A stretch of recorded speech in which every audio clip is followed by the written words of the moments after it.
Bismillahirrahmanirrahim. Assalamualaikum warahmatullahi wabarakatuh. Waalaikumsalam warahmatullahi wabarakatuh. Allah subhanahu wa ta'ala berfirman dalam Quran surah An-Nisa ayat 29. A'udzubillahi minasyaitonirrajim. Bismillahirrahmanirrahim. Wala taqtulu anfusakum innallaha kana bikum rahima. Yang artinya, dan janganlah kamu bunuh diri, sungguh Allah Maha Penyayang atas kamu. Quran surah An-Nisa ayat 29. Ketika menghadapi cobaan hidup, sebagian orang mengambil jalan pintas dengan cara bunuh diri, padahal bunuh diri bukanlah solusi. Lantas, seperti apa bunuh diri dalam pandangan Islam? Di studio telah hadir narasumber yang akan membahas tema kita pada hari ini, yaitu bunuh diri bukan solusi. Ada Ustadz Atmal Fauzi, atau lebih akrab disapa Uskom. Assalamualaikum Uskom. Waalaikumsalam warahmatullahi wabarakatuh. Sehat Ustadz? Alhamdulillah sehat. Ya. Dan di program Lentera Hati kali ini kita sudah bersama dengan ibu-ibu dari Majelis Ta'lim Uswatun Hasanah, Kecamatan Dungingi, Kota Gorontalo, dan ibu-ibu dari Majelis Ta'lim Komunitas Pecinta Al-Quran Robiatul Adawiyah Provinsi Gorontalo. Assalamualaikum ibu-ibu. Waalaikumsalam warahmatullahi wabarakatuh. Sehat semuanya?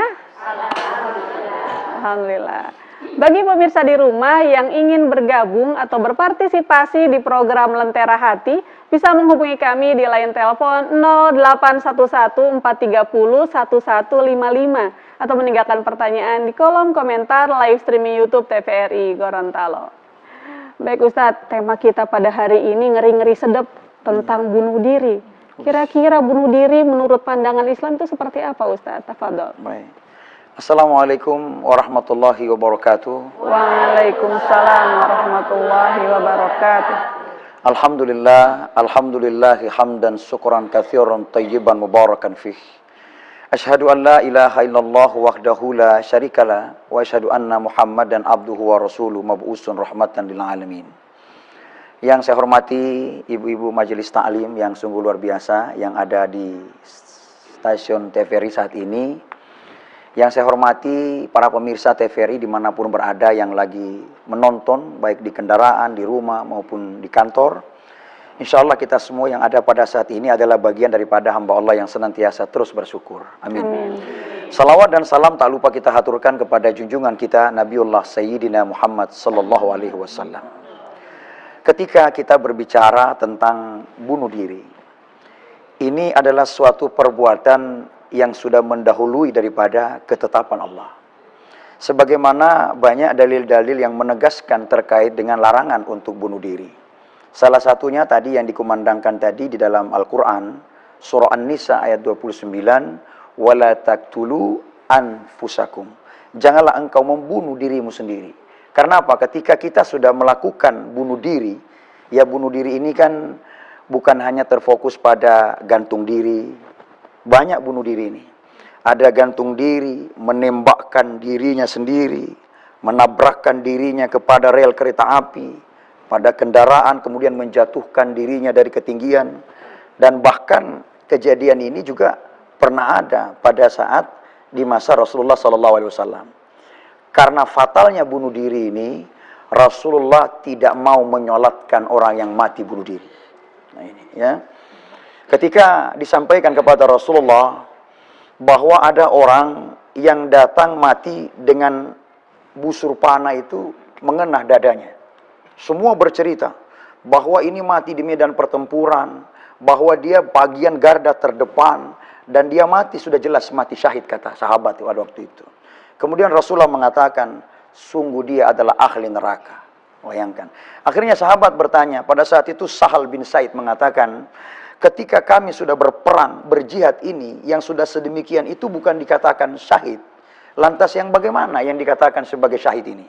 Sebagai syuhada, mereka yang mati dalam keadaan jihad. Bagaimana ya Rasulullah? Kemudian Rasulullah pada saat mau menjawab itu, tiba-tiba ada seorang laki-laki yang datang menghampiri Rasulullah. Laki-laki itu mengatakan, ya Rasulullah, sungguh pemuda yang mati akibat anak panah yang ada pada badannya itu, aku mengikuti dia, gerakan lambat cepatnya dia di mana dia membantai kaum-kaum kafir Quraisy pada saat itu. Namun ketahuilah wahai Rasulullah, bahwa pemuda itu mempercepat kematiannya. Bagaimana dia bisa mempercepat kematiannya? Pada saat busur panah itu gagangnya diletakkan di bawah, ujung busurnya itu dihadapkan pada dadanya, dan dia menempelkan dengan sendiri kepada dadanya. Berarti dia mati dengan cara bunuh diri. Dan Rasulullah mengatakan, man qatala nafsahu finnari khalidan mukhalladan fiha abada. Barang siapa yang mereka mati membunuh dirinya sendiri, maka mereka kekal di dalam neraka untuk selama-lamanya. Nauzubillah. Mukhalladan fiha abada. Bukan cuma khalidan, bukan cuma kekal, mukhalladan fiha abada. Dikekalkan abadi kau selamanya di dalam neraka jahanam. Nauzubillah min zalik. Meskipun dia muslim, Ustadz. Ya meskipun dia muslim. Karena juga banyak juga kisah-kisah itu. Ketika juga disampaikan pada Rasulullah, ada juga orang yang datang dengan mengiris tangannya. Dia iris tangannya, tiba-tiba karena irisan itu darah berpencar terus. Akhirnya habis darahnya, disebabkan dia meninggal karena terputusnya urat nadi karena darahnya habis. Akhirnya disampaikan. Kemudian Rasulullah mengatakan bahwa sungguh telah datang padaku laki-laki yang terputus, uratnya diiris. Dan akhirnya Allah mengatakan, haramtu alaihi jannata. Aku haramkan surga baginya. Bayangkan, ini fatal. Sehingga itu kalau memang matinya, ketika ada pertanyaan, Ustadz apakah dia mati itu adalah takdir? Ya betul. Kematiannya itu adalah takdirnya. Dia mati di situ. Tapi asbab, penyebab kematian itulah yang menyebabkan dia masuk ke dalam nerakanya. Nah, sehingga itu kita mati ini adalah memang al-mautu asbabuha. Mati itu adalah penyebab. Sehingga kita mati biarkan dengan dimensi Allah, biarkan saja. Asal jangan kita mengakhiri. Ya tentu pendeknya pemikiran, tipisnya keimanan. Bahkan bunuh diri ini ada juga yang menjadi legitimasi, legalitas mereka. Kelompok-kelompok orang-orang yang radikal. Yang bahkan tidak jarang mereka melakukan pengeboman di mana-mana. Bom bunuh diri. Daripada kelompok-kelompok teroris, mereka mengatakan saya mati sebagai jihad di jalan Allah. Dari mana kau dapatkan ilmu pembelajaran itu? Makanya teroris itu bukanlah Islam, dan Islam itu bukanlah teroris. Tapi teroris itu keluar daripada orang yang hatinya keras, pemikiran yang pendek, sehingga dia mudah mengkafirkan orang yang berbeda dengan mereka. Maka sudah jelas kafir. Nah inilah kita di dalam kehidupan ini belajar agama jangan sepotong-sepotong. Belajarlah harus jelas dari guru yang jelas. Sehingga tidak bagaikan keluarnya anak panah yang keluar dari busurnya. Dia melejit entah kemana-mana. Sehingga itulah saat ini banyak dari jajaran Densus 88. Baik dari tingkat pusat Mabes Polri dan sampai Satgas Wilayah Gorontalo saat ini. Melakukan upaya-upaya pencegahan deradikalisme. Terkait dengan adanya kelompok-kelompok yang tentu yang mungkin yang harus difilter ketika dia hadir bisa memberi dampak yang berbahaya dari kalangan banyak. Sehingga saat ini kita juga mendengar di Gorontalo beberapa waktu yang lalu ada kejadian bunuh diri. Ditandai dengan ya pendeknya pemikiran, tipisnya keimanan. Nah kita saja ini yang hidup ini, kalau hanya debo nyawa itu boleh ada dijual di toko, kita langsung mau cicil kamari. Apalagi kita orang ini kan suka sekali kalau mau cicil. Kalau hanya harga mahal, kalau cash tidak boleh. Tapi kalau mau cicil biar harga mahal, kita orang mau cicil. Iya, biar nanti baku bayar kamari gampang. Kadang begitu belum pinjam doi, kita orang pinjam menangis dengan penuh lembah lembut. Begitu kita orang semua ganti orang pedoi, so tak putar ini. Seorang yang pinjam doi so jadi bos, kita orang yang kasih pinjam doi so jadi yang utang. Ya kan? Nah, disinilah maknanya apa? Ketika dalam hidup ini janganlah terlalu pendek pemikiran ini sehingga menghentikan bagaimana ketetapan Allah. Mana tahu dari ujian itu ada hikmah di balik semuanya. Siapa tahu ketika dia tidak bunuh diri pada saat itu, Allah ganti dari segala macam masalahnya. Siapa tahu ada keturunannya menjadi orang hebat atau ada dengan hal yang lain. Dan kadang banyak orang menjadikan bunuh diri itu bahwa sudah berakhir masalahnya. Begitu Ustaz. Betul. Banyak berharap bahwa berakhir masalahnya. Tidak. Kita ini sudah 3 perjalanan kita ini. Dari alam roh, kemudian alam rahim ibu, alam darah, air dan daging. Setelah itu kita lulus lagi di alam dunia. Apakah kita tahu apa yang kita lakukan di alam-alam ini? Jawabannya tidak tahu. Di alam roh tidak tahu. Tahu-tahu di alam rahim poli kita tidak tahu. Alam rahim sekarang menjadi cerita. Alam dunia sekarang nyata. Sekarang alam barzah masih cerita. Alam dunia adalah nyata. Sementara mereka yang sudah duluan, alam barzah adalah nyata. Alam dunia hanyalah cerita. Nah, ketika dia bunuh diri, bukan berakhir di situ.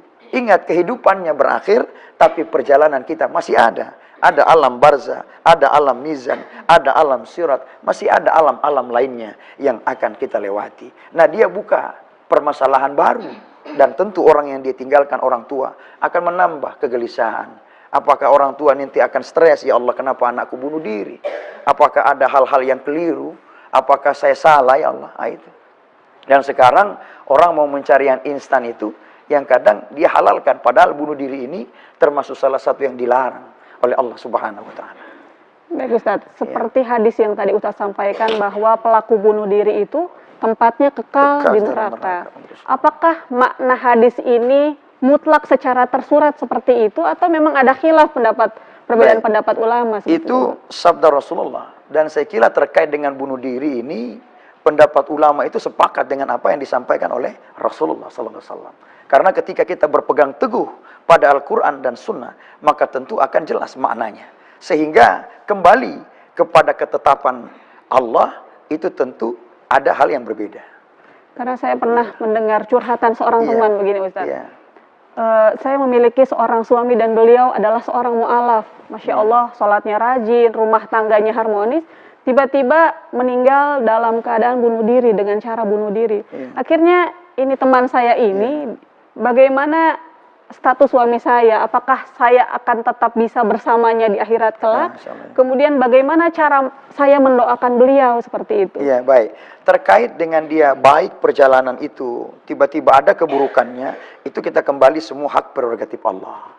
Mana tahu di antara siksaan dia terkait dengan perbuatan buruknya, ada perbuatan baiknya yang bisa mengangkat dia kembali untuk dimaafkan oleh Allah Subhanahu wa Ta'ala. Karena Allah itu kan Maha Pemaaf.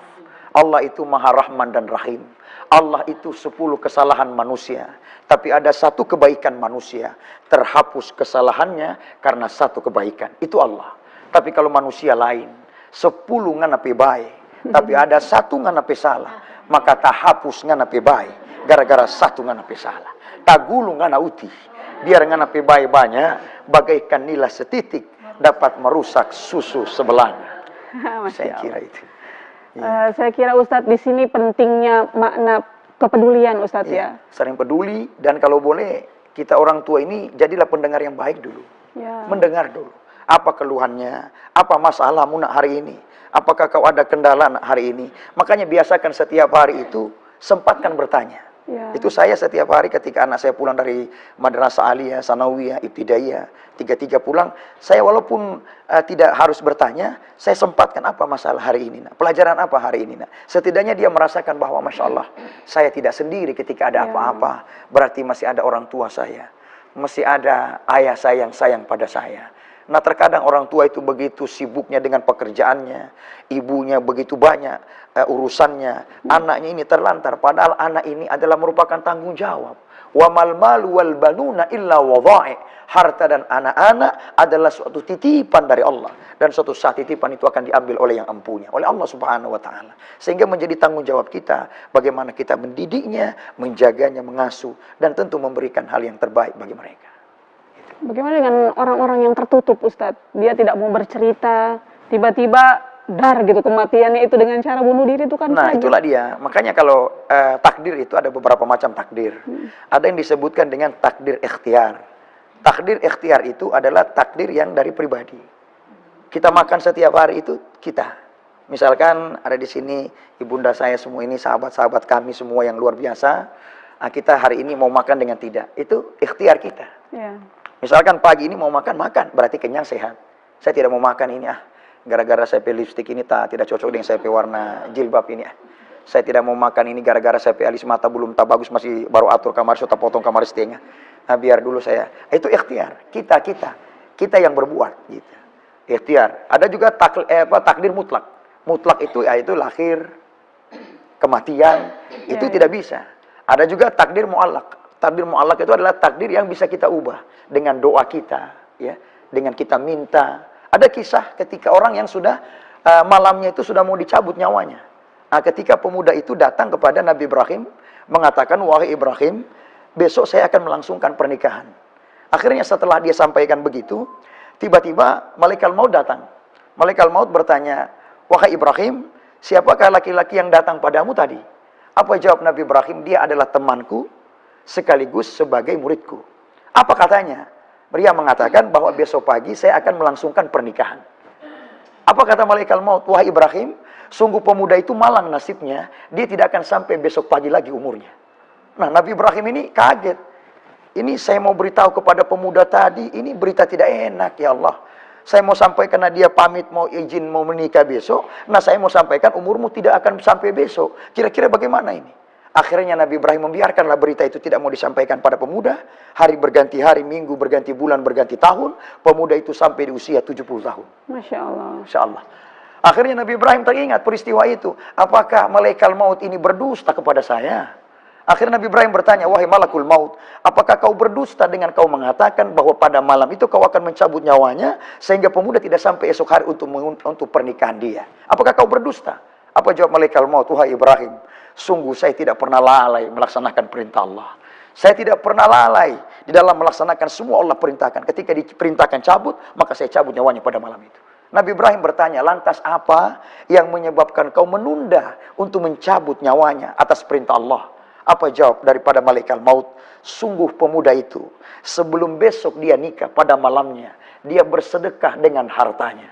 Karena sedekah itulah Allah memerintahkan saya untuk menunda kematiannya. Bayangkan. Sedekah, Ustaz. Sedekah, ya. Itu luar biasa. Kalau bicara sedekah ini ya, saya sedih juga kalau mau menceritakan orang sedekah itu. Bahkan orang yang kalau sudah mau mati itu, ketika nafasnya sampai di lehernya, itu meminta ruh itu, kalau boleh ingin hidup kembali. Laula akhartani ila ajalin qarib fa asaddaka wa akun minas shalihin. Itu ruh meminta, kalau seandainya boleh, engkau menunda dulu kematian ini. Kau tunda dulu ruh saya, jangan kau cabut ya Allah. Izinkan saya hidup ke alam dunia sebentar saja. Untuk apa? Untuk melakukan dua perkara ya Allah. Fa asaddaka, memperbanyak sedekah. Yang kedua, wa akun minas shalihin, melakukan amal yang saleh. Dua ini untuk minta hidup. Tapi terlambat. Waktu kau hidup kau bonggili. Waktu kau temanmu susah kau Allah bonggili. Jangankan mau kasih sedekah, kau berdoa saja kau pelit. Kita dianjurkan juga mendoakan kita, juga doakan orang lain. Ini kayak sebelah begini Bunda. Ya Allah sehatkan saya, sehatkan Allah ustazah. Berikan saya umur panjang Allah dia. Ya Allah lancarkan daganganku, lancarkan Allah dagangan Leo. Begitu berdoa itu. Jangan berdoa sendiri. Ya Allah debu kita saja jangan kabulkan. Tidak usah dia. Karena terlalu bonggili dia. Terlalu kepala angin dia. Jangan. Berdoa kita sesuai dengan keinginan kita. Tidak bisa saya berdoa bahasa Arab Ustaz. Tidak bisa bahasa Indonesia. Tidak bisa bahasa Indonesia. Ya bahasa Gorontalo. Tidak bisa bahasa Gorontalo. Bahasa hati. Tidak bisa bahasa hati. Bahasa Tewowo. Begitu. Allah itu maha tahu. Allah itu maha dahsyat. Allah itu segala maha. Masya Allah. Baik Ustaz, kita harus jeda sejenak. Baik. Pemirsa, sesaat lagi kita akan kembali. Jangan kemana-mana, tetap di program Lentera Hati. Alhamdulillah. Damai di hati.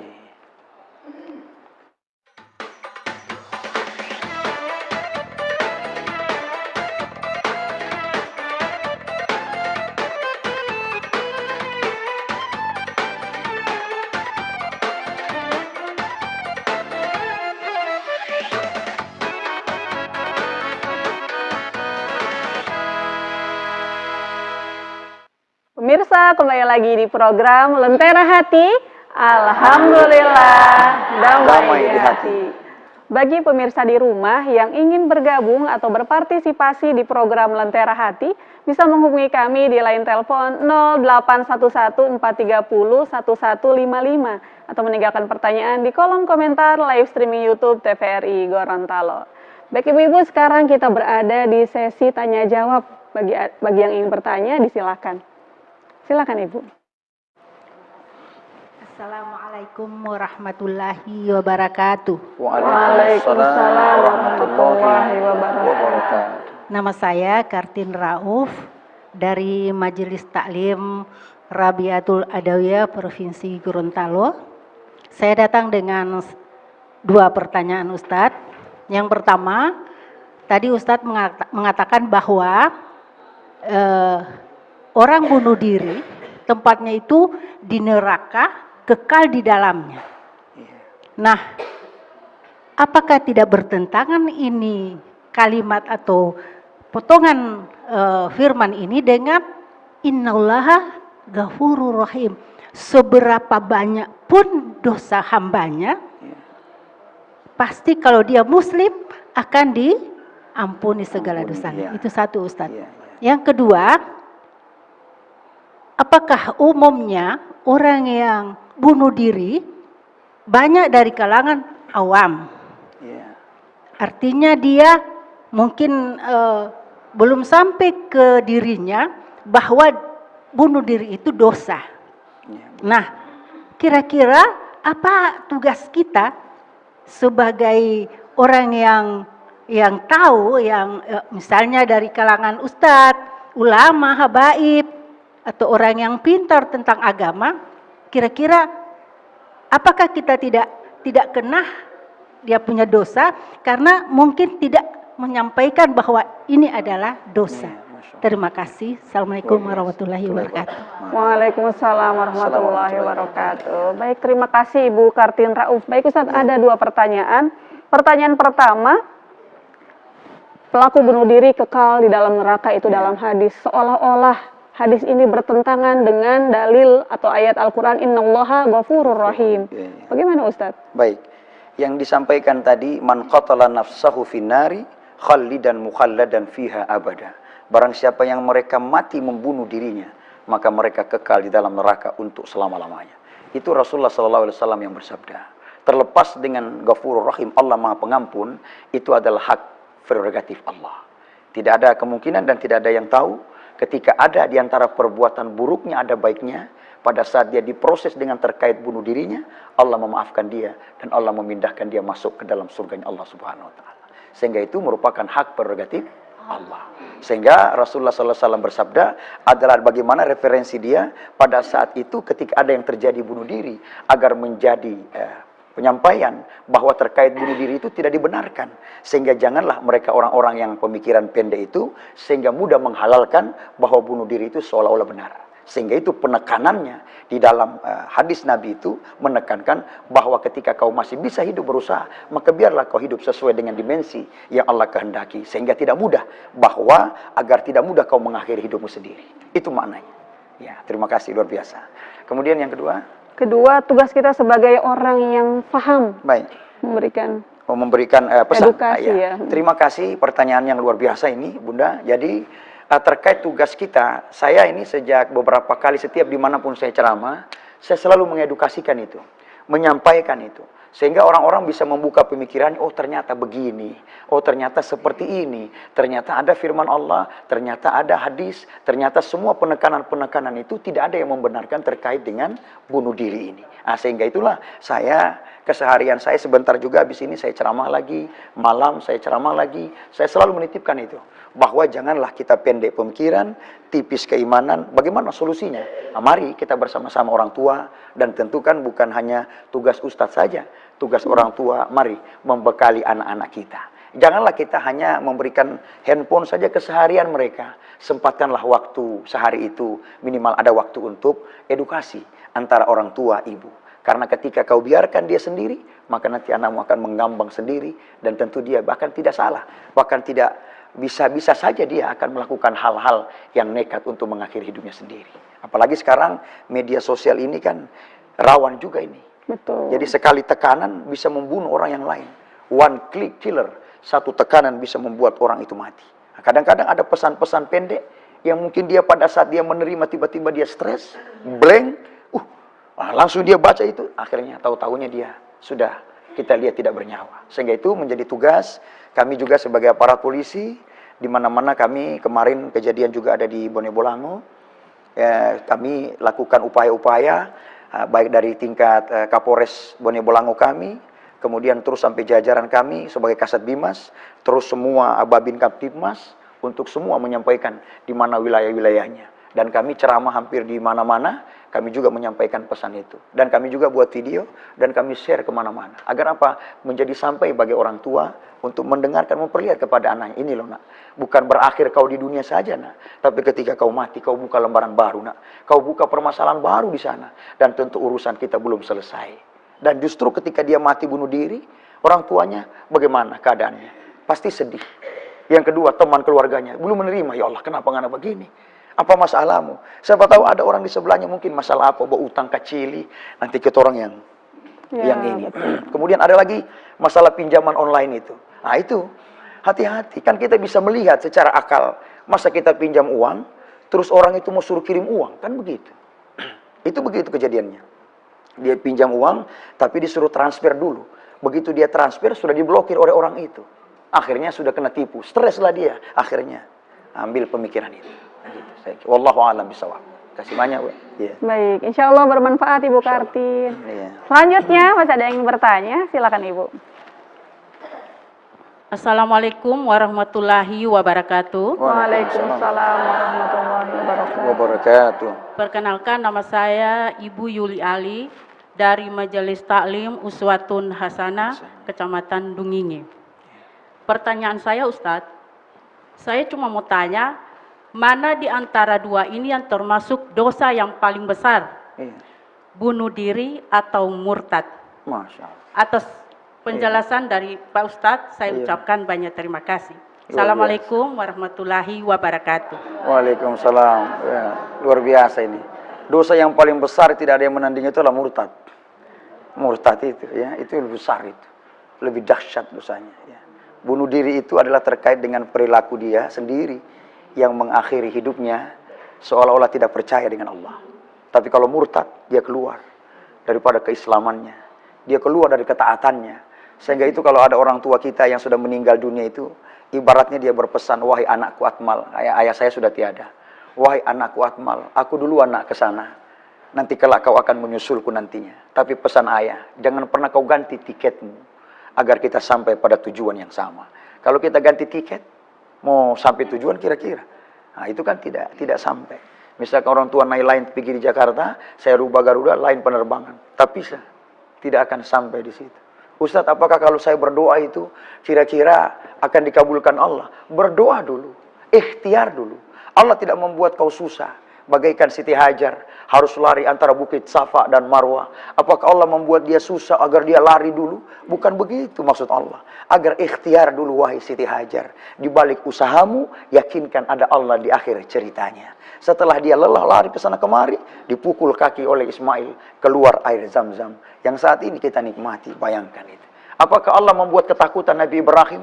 Coba kalau Nabi Ibrahim stres, mengalami mimpinya untuk menyembelih putra Ismail. Coba kalau dia tidak kuat mentalnya, kira-kira bagaimana itu? Apakah dia mau melangsungkan, mau membunuh anaknya? Paling ya Allah, lebih baik saya mati saja. Tidak masuk akal, tidak masuk akal sebenarnya. Bagaimana kira-kira? Nah, lain dengan mimpi sekarang ini. Sekarang ini ada yang so mimpi kemari rupa-rupa, dia so potong. Akhirnya mati sendiri dia. Beda kan? Waktu Nabi itu Allah uji dia. Karena dia mengatakan, jangankan hartaku diambil Allah, anakku Ismail yang berusia 7 tahun itu, kalau Allah ambillah dia pada hari ini. Dia tidak tahu orang yang bertanya itu adalah malaikat yang merubah wujudnya seperti manusia. Akhirnya datanglah mimpi itu. Nah, coba kalau Nabi Ibrahim pada saat itu, dia galau, stres. Bagaimana coba? Apakah Allah membuat dia tersiksa? Bukan itu intinya. Allah hanya menguji, adakah kau ikhlas? Adakah kau ikhlas dengan mengorbankan waktu untuk sholat kita sekarang ini? Jangan kau mengorbankan anak, itu berat. Mau sholat 5 menit, dia barat. Mau berkorban kemari, 1.000. Kadang kita orang ini, doi di Popoji ini ada 2. 100.000 dengan uang 1.000. Kalau kita orang mau kasih sumbangan, biar uang 100 tak campur dengan 1.000, kita orang tahu dia perasa. Tunggu dulu. Nah, begitu. Ini yang ketawa ini mungkin pengalaman Allah ya. Iya, gitu. Ibu-ibu sudah tahu itu, karena ibu-ibu ini DP hitungan kuat. Iya. Makanya ibu-ibu ini kalau matematikanya jangan tanya. Iya. 1 tambah 1, 2 dia. Kalau bapak-bapak 1 tambah 1, 11. Gitu. Kalau ibu-ibu tidak, 1 tambah 1, 2 dia. Pokoknya pergi di pasar, 11, bohanya 11. Dia tidak pikir kamar bocor ban, sehingga di mana. Ibu-ibu itu, karena ibu-ibu itu disiplinnya luar biasa. Nah, sehingga itu, kita dalam makna yang besar ini, sudah banyak dicontohkan. Ketika kita ikhlas, berdoa, apakah kita sholat setiap hari, Allah bikin kita lelah untuk ruku dan sujud, harus bangun subuh, orang lain tidur, kita ini harus sholat, apakah Allah buat kita menderita? Tanpa kau sholat, Allah tidak akan terubah, Allah tetap begitu Allah itu. Tanpa kau sholat atau tidak akan mempengaruhi, justru kau tidak sholat, malah kau yang rugi. Jadi kita sholat itu apa? Seolah-olah kita minta, ya Allah saya ada masalah, tolong saya. Allah datang, apa masalahmu Ustadz Akmal? Begini ya Allah, sudah aku akan tutup masalahmu. Begitu. Intinya kita berikhtiar. Orang yang pikiran pendek itu orang yang tidak mau berikhtiar Ustazah. Orang yang pikirannya pendek mau cari instan. Gitu. Akhirnya dia kemana-mana sudah. Berpikirnya sudah aneh-aneh. Akhirnya cuma balik itu gantungan lo ade.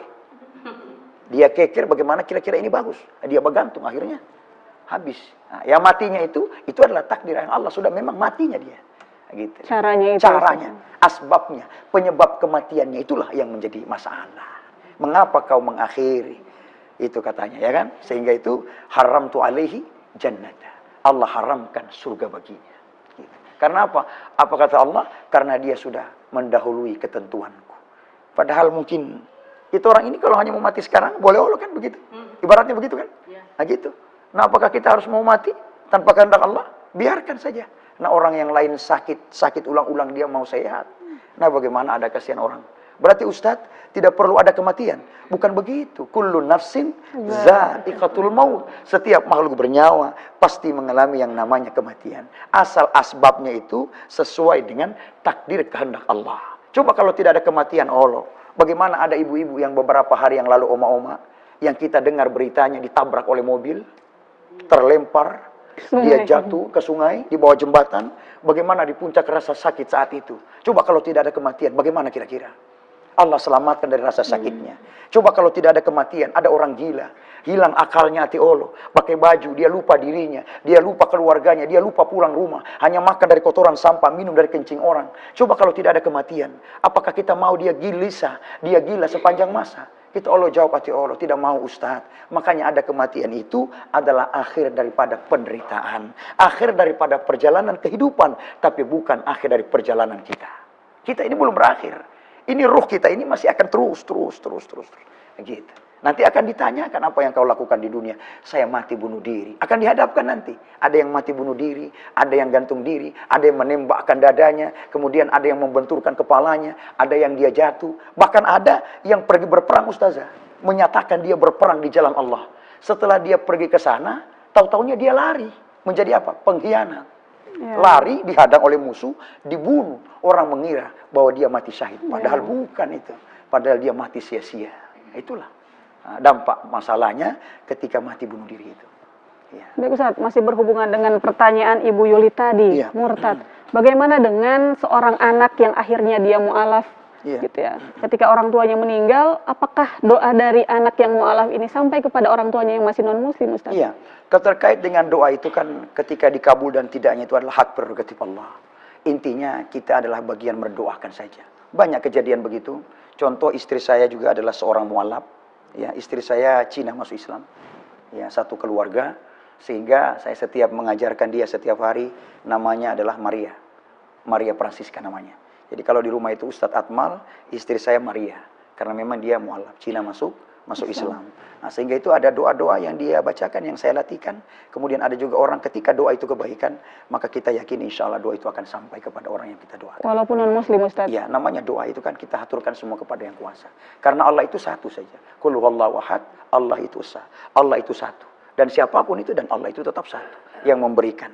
Dan kalau kita hanya seandainya Allah mau, kita ini hanya dilahirkan dari galangan Islam saja, mungkin mudah bagi Allah. Dijelaskan juga dalam firman Allah, walau sya'allahu laja'alakum ummatan wahidatan. Kalau Allah itu mau, Allah lahirkan kita dari satu golongan umat saja. Tapi Allah lahirkan kita dari berbagai macam kalangan. Ada umat Islam, ada keturunan Nasrani, ada Buddha, Hindu. Kita ini agama yang kita bawa adalah agama turunan Ustazah. Saya ini kalau lahir dari keturunan Kristen, mungkin saya tidak akan Islam. Dan kita ini membawa agama dari orang tua kita. Dan mudah Allah lahirkan Ustaz Atma, kau lahir di sana, kau lahir di sini, mudah bagi Allah. Tapi Allah lahirkan kita dari beragam-ragam bermacam-macam. Nah, sehingga itu kita yang sudah ada pada Islam ini, maka janganlah kita murtad. Kita syukuri Ustaz ya. Syukuri. La in syakartum la azidannakum wa la in kafartum inna azabi lasyadid. Syukuri nikmat, aku berikan, aku tambah. Tapi ketika kalian kufur, maka ketahuilah azabku amatlah pedih. Baik, insya Allah bermanfaat Ibu Yuli. Baik pemirsa, sesaat lagi kita akan kembali. Jangan kemana-mana, tetap di program Lentera Hati. Alhamdulillah, damai di hati.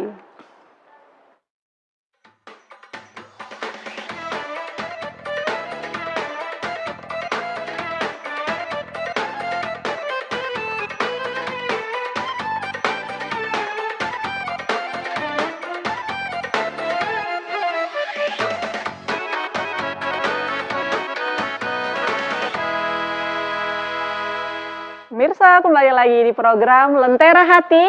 Alhamdulillah, damai di hati. Baik Ustadz, sudah ada pertanyaan masuk di live streaming YouTube, izin dibacakan. Pertanyaan dari Ibu Jurlin Abunga. Assalamualaikum Ustadz, mengapa orang bunuh diri masuk neraka? Bukankah kematian itu sudah ditentukan Allah? Iya. Bukankah kematian itu sudah ditentukan Allah? Mengapa orang bunuh diri itu masuk neraka? Ya, terkait dengan masuk nerakanya itu adalah perkataan yang sudah jelas dikatakan oleh Rasulullah. Man qatala nafsahu finnari khalidan mukhalladan fiha abada. Barang siapa yang mereka mati bunuh diri, maka mereka kekal di dalam neraka. Dan berkaitan juga dengan apa yang dikatakan itu, haramtu alaihi al-jannata. Aku haramkan surga baginya. Dan ini dalil yang jelas-jelas kuat. Nah, sehingga itu, mengapa dia harus masuk neraka? Mengapa tidak surga? Ya karena asbab kematian itulah yang menjadi masalahnya. Bukan matinya. Sebabnya. Itu. Ya, gitu. Kalau ada juga orang yang bertanya pada Rasulullah, ya Rasulullah, saya mau mati, pergi berperang. Dia sudah berperang, sudah kena panah, tidak mati juga. Dia pulang lagi. Orang lain sudah mati-mati, dia pergi lagi, terus tidak mati, pulang lagi, terus dia tidak mati. Akhirnya dia tidak mati. Nah, contoh, orang minum baygon, tiba-tiba ditemukan orang, diobati ke dokter, tiba-tiba dia sehat hidup, berarti belum mati. Begitu dengan orang bunuh diri, Ustaz, belum tentu mau mati saat itu belum kan? Belum tentu mati. Kematiannya itu takdir, matinya dia. Tapi asbabnya, penyebabnya itu yang jadi masalah. Gitu. Sehingga orang tidak serta-merta, oh tunggu, ada pikiran pendek, som bunuh diri kita. Ada urusan ini, som bunuh diri kita. Tidak, karena itu larangan-larangan itu keras memang. Karena kalau namanya larangan, jangan kita ondo. Contoh anak-anak, jangan dulu jangan begitu, biar dulu. Dia bikin. Nah, itu jangan juga ada hal-hal yang harus kita pakai kekuatan, kita tidak tegas. Contoh, mau cabut rumput dengan perasaan. Assalamualaikum warahmatullahi wabarakatuh. Waalaikumsalam warahmatullahi wabarakatuh. Nama saya Ati Ilahude dari Majelis Taklim Rabiatul Adawiyah, Provinsi Gorontalo. Pertanyaan saya Ustadz, mengenai takdir yang dikatakan oleh Ustadz tadi, bahwa takdir itu memang ada di rukun iman kan, ada takdir baik dan buruk. Asbabnya tetap juga dari Allah. Mengapa dikafirkan atau akan dimasukkan ke dalam neraka ini orang yang bunuh diri, sementara takdirnya itu memang dari Allah. Itu yang pertama Ustadz. Yang kedua, ketika ada orang bunuh diri, kita akan melaksanakan sholat jenazah. Bagaimana konsekuensi kita yang menyedekahkan, yang merupakan fardu ain untuk kita menyolatkan orang yang fardu kifayah tadi yang seperti apa yang dikatakan oleh Ustadz, Nabi sendiri tidak mau menyolatkan orang yang. Kalau ketika kita melaksanakan sholat untuk almarhum atau almarhumah yang bunuh diri, konsekuensinya kita seperti apa Ustadz? Demikian, wabillahi taufiq wal hidayah. Wassalamualaikum warahmatullahi wabarakatuh. Waalaikumsalam warahmatullahi wabarakatuh. Baik, luar biasa. Ustaz, ada 3 pertanyaan ya Ustaz. Takdir dari Allah, asbab kematian dari Allah. Tapi kenapa masuk neraka Ustaz pelaku bunuh diri ini? Baik, kenapa pelaku bunuh diri ini masuk neraka? Kalau asbab kematian itu, kalau dia bunuh diri itu kan berarti dia ragu dengan ketetapan Allah. Itu masalahnya. Dia ragu, karena ada masalah, lantas dia mengakhiri hidupnya. Menabrakkan kereta api, dia ragu bahwa Allah tidak akan bisa menyelesaikan masalahnya. Keraguan itulah yang membuat Allah marah. Mengapa kau ragu wahai hambaku? Tidak usah kau ragu. Sebagaimana guru memberikan soal muridnya, guru itu tahu jawabannya. Cuma guru itu hanya menguji saja. Allah memberikan kita ujian karena Allah tahu jawabannya. Bukan bunuh diri. Kalau bunuh diri ada takdir Allah. Setelah ujian itu kau akan jadi orang kaya, kau akan jadi orang yang hebat. Tiba-tiba kau putuskan di tengah jalan. Apa kata Allah? Haramtu alaihi jannata. Aku haramkan surga baginya. Tapi hambaku itu sudah mendahului ketetapanku. Allah sudah menetapkan dia itu ada. Karena kita khalifah, Mentang-mentang kita khalifah di dunia, kita seenaknya mengambil keputusan itu. Sehingga masih banyak perilaku baik yang kita lakukan, tapi kita sudah mengakhiri hari ini. Hari ini saya ceramah, dijadwalkan hari ini. Tahu-tahu besok kemarin saya bunuh diri. Bagaimana hari ini saya mendapatkan pahala ini? Mau dapat tidak? Mau dapat tidak hari ini? Tidak mau dapat. Sudah mengakhiri kemarin. Nah, itu. Matinya dia, itu memang Allah. Sudah mati di hari itu. Tapi asbab kematiannya, itulah yang menjadi masalahnya. Nah gitu. Terima kasih Bunda, luar biasa. Kemudian pertanyaan kedua Ustadz, hukum sholat jenazah untuk pelaku bunuh diri. Iya, kalau kita sebagai umat Islam ini kan, kita tempatnya salah dan lupa. Terkait dengan perbuatan baik, itu menjadi tugas tanggung jawab kita untuk melakukan yang terbaik. Apapun dia, siapapun dia, itu urusan kita sebagai manusia. Maka kita sholatkan dia, kewajiban kita untuk mendoakan dia. Urusan dia diterima aja dan tidaknya urusan lo ya. Ketika kita makamkan, kan tidak mungkin manusia ini, kita mau biarkan saja dia, campakkan saja begitu. Biarkan saja dia, tidak usah kita orang sholatkan dia, kasih mandikan dia, hina hidupnya. Itu baru orang omong saja Bunda, itu sudah menjadi dosa yang besar itu baginya. Orang kan sepanjang di jalan ini kan apa omongan orang? Bunuh diri dia, bunuh diri. Bukan menjadi doa itu bagi orang yang mati itu. Bayangkan, matinya saja dalam keadaan hina. Nah bagaimana kalau dia di alam barzah? Itu urusan Allah. Karena ketika dia datang, malaikat munkar dan nakir, tentu akan bagian itu sudah masuk ke alam selanjutnya. Makanya menjadi nasihat kita yang hidup ini, bahwa jangan kau kira bunuh diri itu akhir dari perjalanan. Bukan. Akhir dari kehidupan saja, tapi perjalanan kita masih ada perjalanan yang baru. Karena Ustadz, orang yang melakukan fardu kifayah sholat jenazah ini merasa ragu seolah-olah dia melanggar yang dicontohkan oleh Nabi. Nabi aja nggak sholat jenazah begitu. Ya, sama, berapa juga Nabi pernah ketika orang terlilit hutang. Rasulullah tidak mau menyolatkan orang yang terlilit hutang. Tapi ketika ada orang yang datang menghampiri Rasulullah, ya Rasulullah, saya yang akan menanggung hutangnya. Akhirnya orang itu mundur, Rasulullah menyolatkannya. Sehingga itu jadi terlepas dari semua itu, kita sebagai manusia mempunyai kewajiban terhadap orang yang mati itu. Sehingga menjadi keringanan beban bagi orang-orang yang ada di sekeliling kita. Sehingga bukan berarti kita menghalalkan bunuh diri itu, tidak. Tapi sudah jelas perintahnya bahwa barang siapa yang mati bunuh diri itu, maka sangat dimurkai oleh Allah. Dan itu perbuatan yang dilarang oleh Allah Subhanahu wa Ta'ala. Ya. Masya Allah. Insya Allah bermanfaat Ibu. Iya, makasih. Baik Ustaz, masih ada yang ingin bertanya Ibu-Ibu? Iya. Satu penanya lagi. Assalamualaikum warahmatullahi wabarakatuh. Waalaikumsalam warahmatullahi wabarakatuh.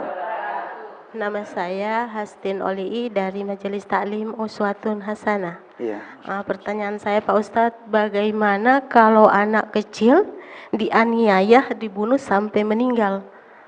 Satu lagi, bagaimana kalau kita lagi di dalam kapal atau di perahu terus kita tenggelam, terus meninggal? Jadi bagaimana itu Pak Ustadz? Oh iya, tenggelam. Jadi mohon penjelasannya. Terima kasih. Assalamualaikum warahmatullahi wabarakatuh. Waalaikumsalam warahmatullahi wabarakatuh. Ustadz, dijawab singkat, ada dua pertanyaan. Bagaimana hukum orang yang mati tenggelam Ustadz? Ya. Pertanyaan Baik. kedua. Hukumnya mati tenggelam itu dia masuk dalam kategori syuhada. Mati syahid ya. Tenggelam, kemudian seperti kakak beradik yang tenggelam di permandian Lombongo. Anaknya gubernur, bapaknya Eril ya. Anaknya meninggal di sana, itu syuhada ya, mati syahid itu. Ya tenggelam, terbentur benda keras kecelakaan, kemudian terbakar, melahirkan, kemudian kena wabah menular. Kemudian perut yang tiba-tiba sakit, ada orang biasa itu sakit perut tiba-tiba mati. Nah, itu masuk dengan kategori sebagai syuhada. Ya, itu ya. Itu. Baik, Ustaz. Pertanyaan selanjutnya, bagaimana dengan anak kecil yang dianiaya sampai meninggal? Nah, itu kalau aniaya itu berarti dia bukan mati dia bunuh diri, tapi dianiaya.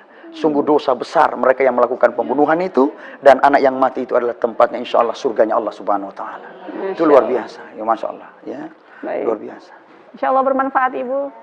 Baik Ustaz, kita sudah berada di penghujung acara. Mohon menutupnya dengan doa. Insya Allah. Bismillahirrahmanirrahim. Mari sama-sama kita berdoa. Insya Allah kita senantiasa diberikan kesehatan, kekuatan, dan rezeki serta umur. Bismillahirrahmanirrahim. Allahumma ya Allah ya Rahman ya Rahim ya Aziz ya Ghaffar ya Rabbal Arsyil Azim. Allahumma salli wa sallim wa barik ala sayyidina Muhammadin fil awwalina wan nabiyyina fi kulli waqtin wa hin wal akhirin. Allahumma hamdan syakirina wa hamdan naimin, hamdan yu'afi ni'amahu wa yukafiru mazidah. Ya Rabbana lakal hamdu kama yanbaghi li jalali wajhikal karim wa li azimi sultanik. Ya Allah, zat yang maha rahman dan rahim, pada hari ini kami semua berkumpul di stasiun TVRI Gorontalo, ya Allah, dalam rangka kegiatan majelis ilmu, ya Allah. Berikan keberkahan ilmu yang kami dapatkan, berikan kami kesehatan, ya Allah, berikan kami kekuatan, ya Allah, berikan kami keteguhan hati, agar insya Allah kami senantiasa istiqamah di jalan-Mu. Ya Allah, zat yang maha menatap, tataplah kami semua yang berada di tempat ini, ya Allah, sehingga kami tidak coba-coba berpaling daripada ajaran-Mu.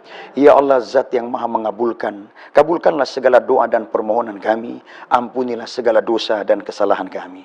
Allahumma ya Allah makbulan du'aana, sami'na du'aana birahmatina fi majlisina hadha. Rabbana atina fid dunya hasanah wa fil akhirati hasanah wa qina adzabannar. Subhanakallahu rabbika rabbil izzati amma yasifun wa salamun alal mursalina walhamdulillahi rabbil alamin. Alhamdulillahirabbil alamin. Terima kasih atas waktunya Ustaz. Baik pemirsa, jadi seperti itu tadi penjelasan dari Ustadz Atmal Fauzi. Semoga bermanfaat bagi kita semua. Saya ucapkan terima kasih kepada ibu-ibu dari Majelis Taklim Uswatun Hasanah Kota Gorontalo, juga ibu-ibu dari Majelis Taklim Pecinta Al-Quran Robiatul Adawiyah Provinsi Gorontalo. Insya Allah sehat selalu ya Bu. Amin. Juga kepada pemirsa di rumah saya ucapkan banyak terima kasih. Saya Uminita mewakili segenap kru yang bertugas pamit undur diri. Subhanakallahumma wa bihamdika asyhadu alla ilaha illa anta astaghfiruka wa atubu ilaik. Wassalamualaikum warahmatullahi wabarakatuh.